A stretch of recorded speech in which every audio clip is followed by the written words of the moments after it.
Mjafto ta shoh si figurë. Ore u pyes juve demokratëve, Saliu një ditë do vdesi se jemi musafirë në këtë botë. Ç'do bëni kur të vdes Saliu, më këtë më thoni. Do gjeni njëri tjetrin? Kaq e thjeshtë.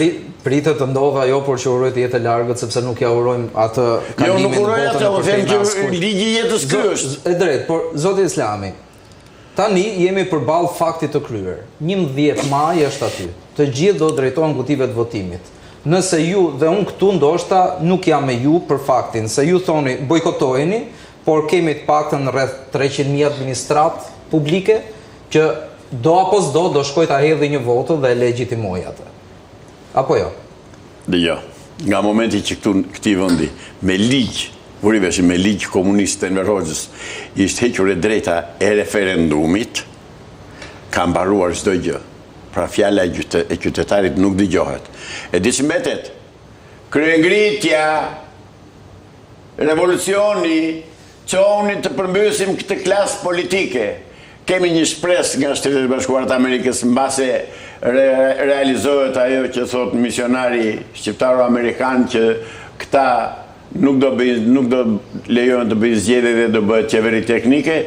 E presim dhe këtë, po dhe kjo shpresë sa moment e venitet se jo sot jo nesër, do bëhet, e kur do bëhet? Është ajo që Sali Berisha na thonte që do ketë qeveri teknike përpara, ka një presion, por ditët ikën dhe tani asgjë nga ato gjëra nuk ndodh. Thjesht na mbajnë me shpresë, mbaj qytet. Unë kam humbur shpresën, po mbaj qytetarë shqiptar me shpresë. Që thënë se diçka do bëhet, do vije mira, nga do vije mira, nga qielli nuk zbret nga qielli.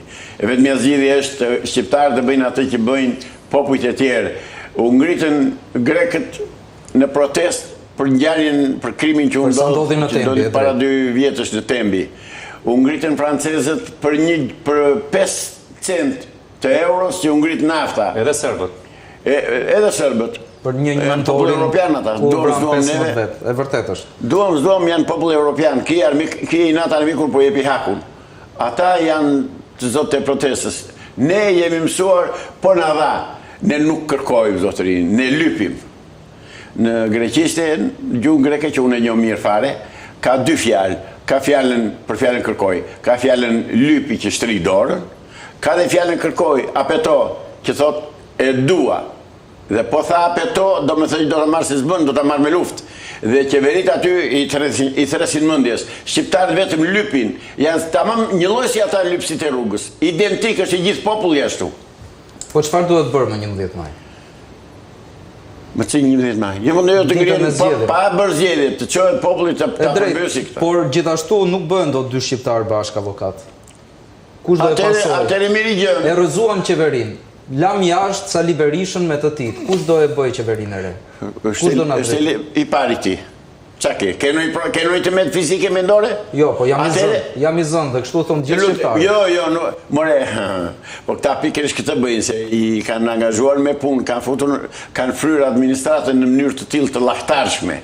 Për shembull, po marrën bashkinë e Tepelenës, atë që njoh unë. Ka mbi 50-60 vetë që i punëson kot. Janë një 20 vetë, 27 vetë dhe mos gaboj lartë në Kurveles që marrin rroga duke qenë në emigracion, marrin rrogën në bashkinë e Tepelenës. Këta përse i duhen për vota. Po kështu është bashkia e Tiranës me 50.000 vetë sa ka. Kush punon nga ata? Dhe ku i kanë zyrat këta mirave që paguhen atje në atë bashki? Janë këta që do votojnë dhe legjitimojnë çdo proces zgjedhor sikurse në 2019. Janë patronazhistët ose spionët e partisë që funksionojnë dhe kanë funksionuar, funksionojnë dhe do funksionojnë po i lam neve. Ne po i lëm në fakt. E drejtë. Dhe kështu do të shkojë. Atëherë avokat, ndoshta thirrja e fundit i mbetet diasporës, çfarë mund të bëjnë në këtë zgjedhje? Është shumë rëndësishme. Siç e thash, diaspora po sjell ngjyra. Po sjell ngjyra në këtë zgjedhje dhe po kancelon atë rokadën midis 2 koalicioneve që siç e tha dhe kolegu nuk shifen si të majta djatha, po shifen si 2 krah. Janë 2 krah, 2 grupe interesa që e kanë ndarë atë tepsin midis tyre dhe nuk duan që të futen të tjerë. E vetmja pikë ku nuk jam dakord me zotrin që i cili dha ato arsyet, kush janë kauzat, kush janë arsyet që jemi deri këtu, por nuk më dha një zgjidhje konkrete, është kur i etiketon si partiçka këto të voglat. E vetmja shpresë që kemi janë këto partitë e reja. Është vota e diasporës që solli kandidime nga diaspora në këto partitë e reja dhe detyroi forcat e vjetra, forcat tradicionale, që të fusin dhe ata kandidat nga diaspora. Ku? Kandidat ku? Ju lutem. Kjo në Fier kemi Partinë Socialiste për shembull. Në Shkodër kemi Partinë Demokratike. Këto janë dy emra që di unë. Zoti Kristo Papa për PS-n, Tet Kopliku për PD. Do futen këta do vinë këta. Kjo është ajo që përcakton vota 11 maj. Jeni shumë i demoralizuar, lutem. Unë shpresoj nga ju, me që ju thatë pak më parë që ju kanë humbur shpresat, shpresoj që ju brezit të ri edhe me të gjitha elektoratit t'i jepni një farë shprese. Duhet ta fillojmë diku. Nuk mund të themi këta janë gjithë komunistë, dim shumë mirë, dhe tani këto janë ato partiçkat e reja dhe hajde mblidhemi. Me që dim shumë mirë që nuk mblidhemi dhe nuk bëhemi dot dy shqiptar bashkë, duhet t'i leo mundësin këtyre të rinjve që të futen aty brenda dhe të kenë zë pyet mikrofoni. Po e diti që ata janë të lidhur me PD dhe me PS-n, dia pse di. Po tani unë këto teori komplotiste, jo komplotiste, i njohim. Do marrim atë klapa që është ftuar disa herë këtu në këtë studio. Që u promovua të lutem, u promovua për herë të parë nga kryeministri bëri gjatë me luftë të madhe kundër Edi Ramzaj tek ky Artur Çani. E pas ka futur kryeministri. Të lutem. Ai ka futur kryeministri. A është kundër këtij tjetrit, opozitës? Mjafton të jetë kundër ndonjërit aty të paktën, e televizi urat. Mua më intereson që televizi urat. Televizi se është Këta nuk do jenë të përjetshëm.